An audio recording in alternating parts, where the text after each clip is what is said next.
Good morning children, I am Subhaja, English teacher. Today we are going to see 9th standard English Unit 5 Prose, Water the Elixir of Life by Sir C.V. Raman, Part 2.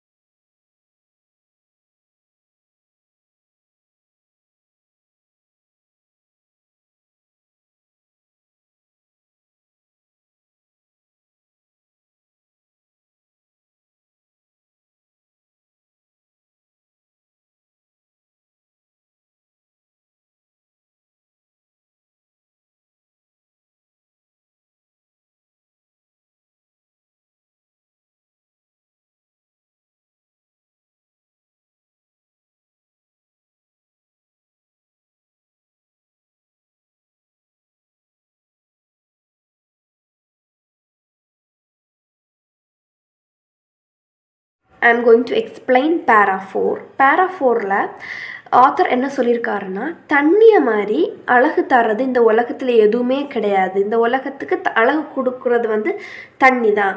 அது என்ன தண்ணியில் அது என்ன வகையாக வேணால் இருக்கலாம். ஓடையாக இருக்கலாம், ஒரு சின்ன ரோட்டில் எல்லாம் பாய்ந்து போகிற ஓடையாக இருக்கலாம், இல்லை சின்ன ராக்கில் இருந்து கல்லில் இருந்தெல்லாம் விழுற தண்ணியாக இருக்கலாம், பாண்டாக இருக்கலாம், என்ன வேணால் இருக்கலாம். ஆனால் தண்ணிக்கு தனி அழகு இருக்குது. இந்த ஓடை, இந்த பாண்ட்லெல்லாம் கேட்டில்னா கால்நடைகள், அதாவது மேய திரியும்ல அனிமல்ஸு, அதெல்லாம் ஈவினிங் நேரம் அதில் தான் அதோட தாகத்தையெல்லாம் தீக்குது. அடுத்து அதில் ரெயின் வாட்டரோட அவ்வளோ அருமையை பற்றி அந்த இதில் சொல்லியிருக்காங்க. நெக்ஸ்ட் ரெயின் ஃபெட் டேங்க்ஸை பற்றி சொல்லியிருக்காங்க. ரெயின் ஃபெட் டேங்க்ஸ்னால் என்னென்னா, மழை காலங்களில் மட்டும் நிரம்பக்கூடிய டேங்க்ஸ். அந்த டேங்க் டேங்க் ஷேப், நம்ம சின்டெக்ஸ் மாதிரி அந்த டேங்க் ஷேப்பில் இருக்காது, ஒரு ஸ்கொயர் மாதிரி, ஒரு ஸ்கொயர் ஷேப்பில் அப்படியே கட்டி விட்டுருப்பாங்க. அந்த மழை காலங்களில் மட்டும் நிரம்பக்கூடிய டேங்க் மாதிரி. அது ரொம்ப காமனாக இருக்குது. எங்கன்னா சவுத் இந்தியா சைட்லலாம், அதான் நம்ம சைடில், நம்ம கன்னியாகுமரி அந்த சவுத் சைடில் ரொம்ப காமனாக இருக்குது. ஆனால் சடன்லி அலாஸ்ன்னு சொல்கிறார் ஆத்தர். ஏன்னா இந்த ரெயின்ஃபெட் டேங்க்ஸ் எல்லாம் நம்ம பராமரிக்கிறதே கிடையாது, சும்மா அப்படியே விட்டுடுறோம். அது ஃபுல்லாக இருக்கும்போது, அந்த ரெயின் டேங்கெல்லாம் நிரம்பி இருக்கும்போது அது ரொம்ப பியூட்டிஃபுல்லாக இருக்கும் பார்க்குறதுக்கு. தேர் ஆஃப்கோர்ஸ் ஷாலோ என்னென்னா அது ஆழமற்றதாக இருக்குது. ஏன்னா இது லைட்டு த்ரோ பேக் பண்ணும். சன்னோட லைட்டு அப்படியே ரிஃப்ளெக்ட் ஆகும் அந்த தண்ணியில். அதோட ஆழம் நம்மளுக்கு தெரியாது. ஏன்னா இந்த ரெயினில் அதில் எல்லாம் மண்ணெல்லாம் கிடக்கும்ல, அதனால் அது எவ்வளோ ஆழமாக இருக்குது அப்படின்னு தெரியாது. ஏன்னா கல் மண்ணெல்லாம் இருக்கிறதுனால அதோட ஆழம் நம்மளுக்கு தெரியாது. I'm going to read para 5. These tanks play a vital role in South Indian agriculture. Some of these tanks are surprisingly large, and it is a beautiful sight to see the sun rise or set over one of them. What is a landscape may be compared to the eyes in a human face. It reflects the mood of the hour, being bright and gay when the sun shines, turning to dark and gloomy when the sky is overcast. One of the most remarkable facts about water is its power to carry slit or finely divided soil in suspension. This is the origin of characteristic color of water in rain-fed tanks. Children, I am going to explain para 5. இந்த tank எல்லாம் நம்ம Indian அக்ரிகல்ச்சருக்கு ஒரு முக்கியமான பங்கு வகிக்குது. இந்த rainfed tanks, இந்த டேங்கெல்லாம் சிலது ரொம்ப பெருசாக இருக்குது. நம்ம நினச்சி பார்த்துருக்க மாட்டோம் இவ்வளோ பெருசாக இருக்குமா அப்படின்னு. ரொம்ப பெருசாக இருக்கும். இதுக்கு மேலே சன் ரைஸ் ஆகுறதையோ சன் செட் ஆகுறது இந்த ரெயின்ஃபெட் டேங்க்ஸில் பார்க்குறது ஒரு ரொம்ப அருமையான விஷயம் அப்படின்னு சொல்கிறாரு. நெக்ஸ்ட் வாட்டர்ன லேண்ட்ஸ்கேப், அந்த வாட்டர் தண்ணீரை அவர் ஹியூமன் ஐஸோட, நம்ம மேனில் இருக்க ஹியூமன் ஐஸோட கம்பேர் பண்ணியிருக்காரு. It reflects the mood of an our. இப்போ நம்ம ஃபேஸ், நம்ம ரொம்ப ஹாப்பியாக இருக்கோம் அப்படி நம்ம ஸ்மைலை வச்சே கண்டுபிடிப்போம். ஒரு ரொம்ப சிரிச்சிட்டே இருந்தால் ஹாப்பியாக இருக்கும். அதே மாதிரி தான் இந்த வாட்டரும் எப்படின்னா, ரொம்ப வெளிச்சமாக சன்னியாக இருக்கும்போது எப்படி இருக்கும்னா பிரைட் அண்ட் கேயாக இருக்கும். நல்ல சன் நல்ல சூரியன் இருக்கும்போது எப்படி இருக்கும்னா பிரைட் அண்ட் கேயாக இருக்கும். ஸ்கை இஸ் ஓவர்காஸ்ட், எப்படின்னா மேகமூட்டமாக இருக்கும்போது எப்படி கொஞ்சம் டல்லாக இருக்கும், எல்லாம் மறைஞ்சு டார்க்காக க்ளூமியாக இருக்கும். என்னது அந்த தண்ணி அப்படி தான் இருக்கும். One of the most remarkable facts, ஒரு இம்பார்ட்டண்ட் ஃபேக்ட் தண்ணியை பற்றி என்னன்னா அது வந்து சில்ட்டுனா மண் எல்லாமே தண்ணி அடிச்சுட்டு வரும். நீங்கள் பார்த்துருப்பீங்க மழை காலங்களெல்லாம் தண்ணி எல்லாத்தையும் அடிச்சுட்டே வரும். அது வந்து தண்ணியோட பவர், அவ்வளோ பவர் இருக்குது தண்ணிக்கு. This is the origin of characteristic colour of the water இந்த ரெயின்ஃபெல் டேங்க்ஸ். இந்த மண்ணோட கலரில் தான் அந்த தண்ணியோட கலர் இருக்கும். இப்போ இந்த மழை காலங்களெல்லாம் தண்ணி அந்த மண் எல்லாம் அடிச்சுட்டு வரதுனால தண்ணி வந்து ஒரு மாதிரி ப்ரௌனிஷ் கலரில் இருக்கும். நீங்கள் எல்லாம் பார்த்துருப்பீங்க. ஸோ இதை பற்றி இந்த பேரில் சொல்லியிருக்காரு. Children, I am going to read para 6. This color varies with the nature of the earth in the catchment area and is most vivid immediately after a fresh inflow following rain. Swiftly flowing water can carry fairly large and heavy particles. The finest particles, however, remain floating within the liquid in spite of their greater density and are carried to great distances. Such particles are of course extremely small, but their number is also great and incredibly large amounts of soil matter can be transported in this way. Children, I am going to explain para 6. Fifth para சொன்ன மாதிரி தான் அந்த மண்ணோட கலரை பொறுத்து தான் அந்த தண்ணியோட கலர் இருக்கும் அப்படின்னு. இப்போது மோஸ்ட்டாக அது உங்களுக்கு எப்போ தெரியும்னா மழை பெய்யும் போது லைக் செம்மண்ணெல்லாம் இருக்கும் சில இடத்துல. அந்த இடத்துலலாம் வந்து தண்ணி வந்து ஒரு மாதிரி ரெட்டிஷ் கலரில் இருக்கும். அப்புறம் சில இடத்துல வந்து சாயில் வந்து பிளாக் கலரில் இருக்கும். அப்போ தண்ணி ஒரு மாதிரி பிளாக்கிஷாக தெரியும்.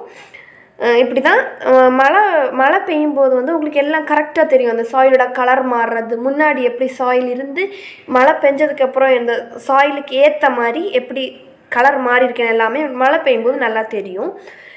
இந்த வேகமாக ரொம்ப ஸ்பீடாக தண்ணி வரும்போது என்னென்னா ரொம்ப ஹெவி பார்ட்டிகிள்ஸை வந்து அந்த தண்ணி வந்து இழுத்துட்டே போகுது. ரொம்ப மழை பெய்யும்போது நீங்கள் பார்த்துருப்பீங்க மரம் வீடு அதெல்லாம் அடிச்சுட்டு போகும். என்ன பார்ட்டிக்கலாக இருந்தாலும் சரி தண்ணிக்கு ஸ்பீடை பொறுத்து ரொம்ப பெரிய திங்ஸ் எல்லாம் வந்து தண்ணி வந்து இழுத்துட்டு போகும்.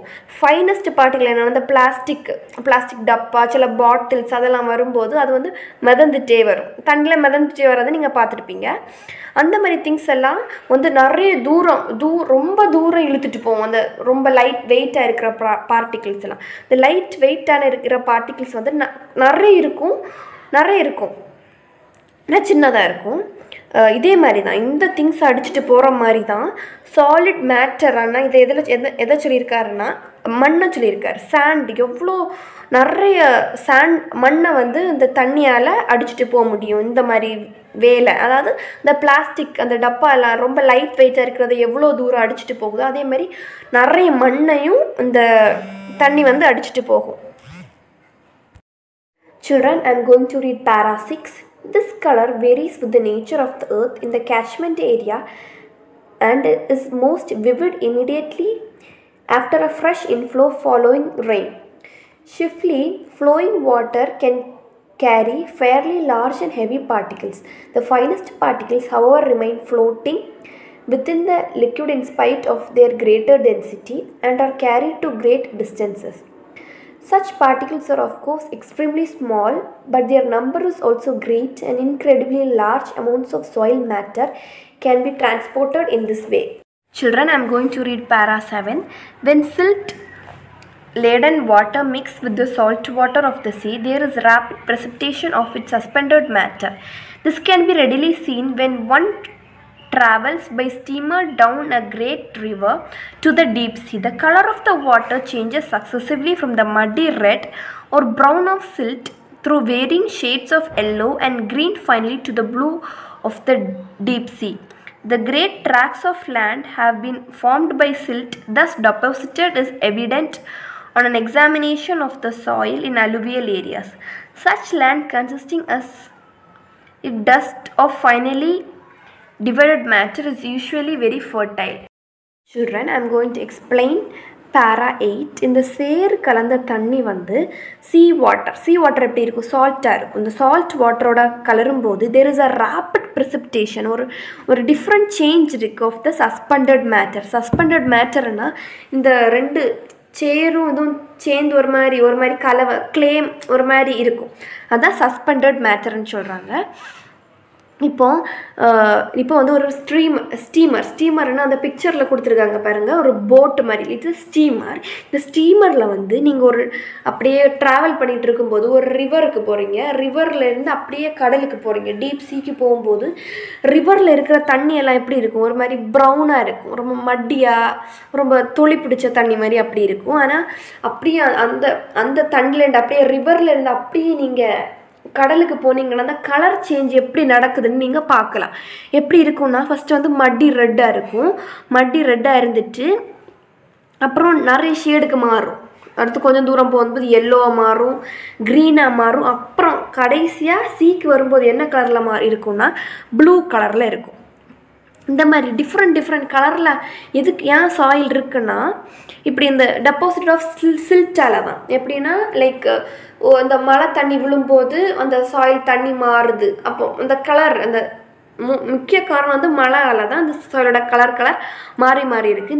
இந்த சாயிலோட கலரு அதோட இதெல்லாம் எப்படி நம்ம எக்ஸாமின் பண்ணுறதுன்னா அதை வந்து நம்ம ஆராய்ச்சி பண்ணி பார்க்கணும். அந்த இடத்துல இருந்து சாயில் எடுத்து ஆராய்ச்சி பண்ணி பார்க்கும்போது அது தெரியும், அதோட கலர் எல்லாமே தெரியும். இந்த சில்ட் இந்த மழை தண்ணியெல்லாம் அடிச்சுட்டு வர ஒரு இது மாதிரி இருக்கும்ல, செடி மாதிரி அப்படியே இருக்கும். அந்த இடம் வந்து ரொம்ப வளமிக்கதாக இருக்கும், ரொம்ப ஃபர்டைலாக இருக்கும். அந்த மண்ணில் எல்லாம் என்ன பிளான்ட்ஸ் நட்டாலுமே ரொம்ப செழிப்பாக சூப்பராக வளரும். அதான் இந்த பேரில் சொல்லியிருக்காரு.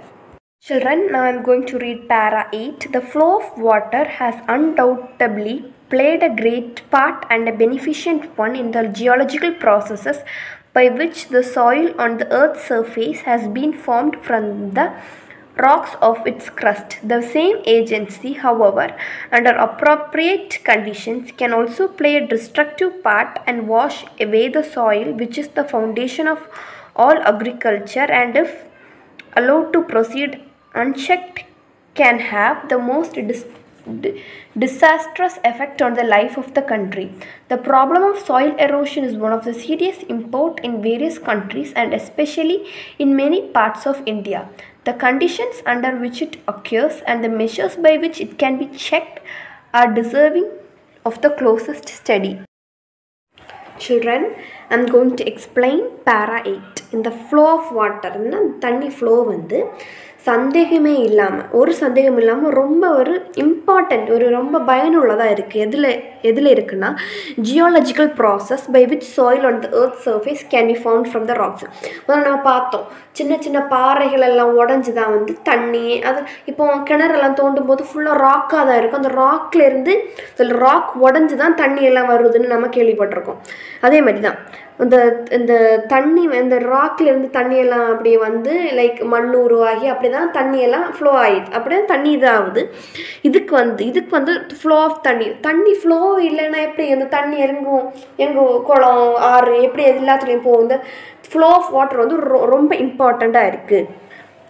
இப்போ ரொம்ப இம்பார்ட்டண்ட்டாக இருக்குது. அதுவும் நல்லா கேடும் தரும் இந்த தண்ணி. எப்படின்னா இப்போ வந்து ஒரு பிளேஸில் வந்து அந்த மண்ணெல்லாம் அடிச்சுட்டு வந்தால் அதில் லாஸ்ட் பேரலே சொல்லியிருந்து இந்த மண்ணெல்லாம் அடிச்சுட்டு வர சாண்ட் மழை எல்லாம் அப்படி மண் அடித்து அந்த சாயில் வந்து ரொம்ப ஃபர்டைலாக இருக்கும், ரொம்ப வளமிக்கதாக இருக்கும் அப்படின்னு சொல்லியிருக்கோம்.